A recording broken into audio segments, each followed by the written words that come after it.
bonjour à toi. Je vais te montrer comment moi aussi j'ai rendu une entreprise 100% autonome à l'âge de 21 ans. On va voir ça en 4 étapes. En premier, le diagnostic terrain. Donc tu vas devoir observer sur le terrain comment travaillent tes collaborateurs au quotidien, quelles tâches font-ils, combien de temps ça prend. Donc concrètement, là, avec les 3 questions qu'on s'est posées, tu peux faire soit un Google Excel ou même un Google Sheet où tu vas mettre 3 colonnes avec les 3 principales questions. Et surtout, moi, je te conseille de faire ça poste par poste. Prendre le feedback, comment se sentent-ils, donc en 4e colonne.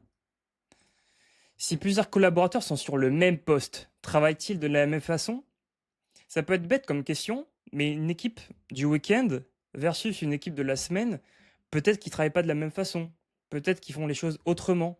Et donc ça, faut toi aussi de ton côté analyser pour savoir déjà quelle équipe est la plus productive pour ensuite, toi, t'adapter sur quelle méthode standardisée. Et faire des tours de terrain régulièrement pour constater les anomalies et les corriger surtout. Donc mieux vaut perdre du temps tout de suite que énormément de temps plus tard. N'oublie jamais cette phrase. Analyser les enjeux, donc comprendre réellement les enjeux, faire des points régulièrement avec son équipe, et surtout, il faut que tu suives et que tu crées un tableau de bord où tu vas pouvoir répertorier tous les KPI et les OKR et les principales anomalies remontées. Donc tu peux aussi rajouter un plan d'action avec les actions à mettre en place ou à corriger, avec à côté le responsable de l'action et une deadline. Une deadline, ça va aussi te permettre, toi, de pousser cette action pour qu'elle aille plus vite. Faire des standards en deuxième. Donc tu vas rédiger une fiche de poste à partir du diagnostic qu'on a fait ensemble et tu vas ajouter toi aussi progressivement des responsabilités au fur et à mesure que tes collaborateurs vont avoir une montée en compétences, tu vois. Tu pourras leur ajouter de plus en plus. Et surtout, un truc qu'il ne faut pas négliger, c'est adapter les standards au niveau du salarié. Il ne faut pas théoriser.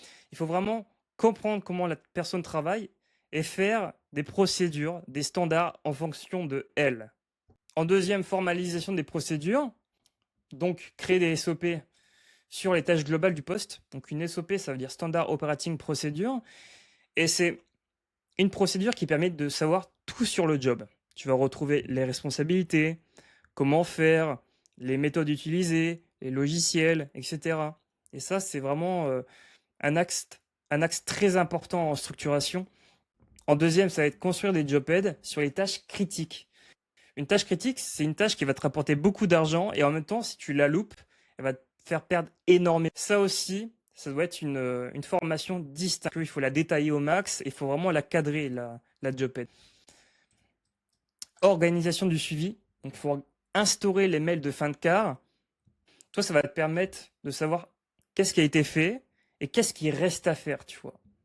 Très important. Et puis même entre tes différentes équipes, ça fait une continuité. Eux, ils vont pouvoir savoir, moi je suis en fin de quart, l'équipe avant moi, ils ont fait ça, et il restait ça à faire. Là-dessus, c'est vraiment bien pour prolonger la collaboration entre les différentes équipes. En troisième, responsabilisation, transfert de responsabilité.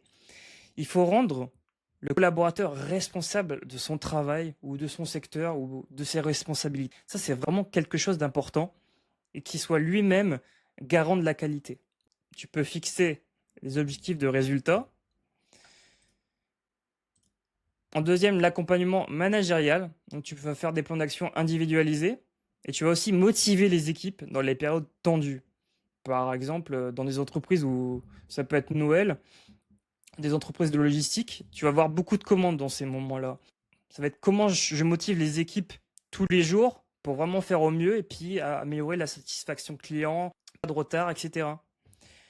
Et un axe qui est souvent oublié aussi par les dirigeants d'entreprise, ça peut être la reconnaissance au travail. Ça, c'est vraiment quelque chose de super important parce qu'on dit bien souvent que les collaborateurs, eux, ce qui leur intéresse, c'est le salaire ou les primes. Mais quelque chose qu'on oublie aussi, c'est la reconnaissance du travail.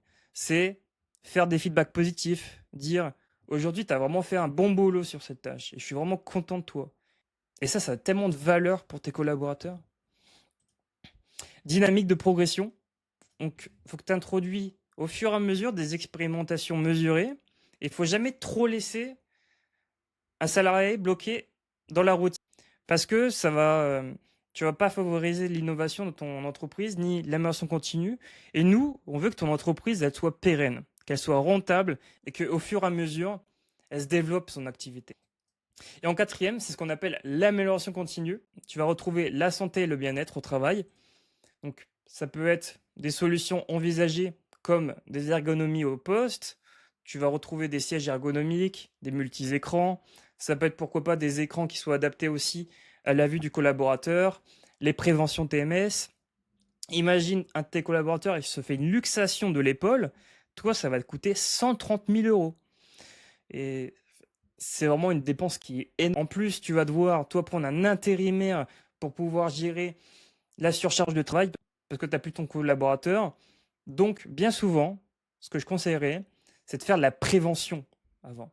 Donc, ça va être investir dans des moyens adaptés comme les EPI ou les EPC, les équipements de protection collective, pour réduire au max les accidents, les crises, etc. Et en troisième, tu vas retrouver tout ce qui est qualité de vie au travail, QVCT. Donc, je parlerai peut-être dans un prochain module. Et le pilotage de l'amélioration continue, il faut que tu désignes à la fin, quand tu as terminé vraiment tout le process du diagnostic, de la standardisation, de la responsabilisation, il faut que tu désignes des responsables d'amélioration, des responsables de pôle, des responsables de chef d'équipe. Et ces personnes-là vont, toi, continuer ton amélioration continue pour toujours améliorer ton business et réduire les coûts. Et donc, ils vont suivre les évolutions et les projets en continu. Et donc, ces 4 étapes que je viens de te présenter, c'est ces étapes que j'ai moi-même appliquées pour rendre une entreprise totalement autonome. Maintenant, si toi aussi, tu es un dirigeant de PME ou de TI et tu veux avoir une roadmap personnalisée par rapport à tes besoins, ça va durer 30 minutes et c'est totalement offert. Je te propose qu'on fasse un rendez-vous ensemble et qu'on regarde comment toi aussi tu peux améliorer ton business et pourquoi pas rendre ton entreprise autonome. Moi, c'était Alban et je te dis à très bientôt.